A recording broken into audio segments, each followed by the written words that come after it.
Dia Ha. banyak orang tanya macam mana macam mana tercetusnya idea Ya, ke nak pilih. sebab kalau tanya semua orang, memang banyak je orang nak kerja macam ni, tapi tak ada siapa yang ada keberanian tu tau. Keberanian ni maksud dia betul-betul hati kena kental lah nak kerja macam ni, betul tak? Memang kena kuat betul ya, strong habis lah. Betul. Macam mana Kak Zai boleh ada strong tu? Dia saya tak pernah bercita-cita pun okay, I want to be embalmer. I nak jadi undertaker ataupun okay, one day I nak kerja yang dalam undertaker line. Tak pernah dalam childhood punya cita-cita pun tak ada. Dia macam volunteer, start daripada volunteering mandikan jenazah. Volunteer setahun 2 masa tu sebelum COVID tak silap saya. Volunteer je. Lepas tu because saya ada kawan yang owner casket Akbar International.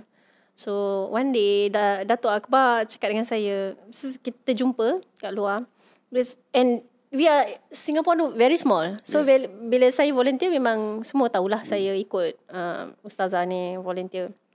So dia cakap, masih volunteer lagi je? Saya cakap masih volunteer. So you cakap you take embalming course. Sebab Singapura tak ada Muslimah embalmer.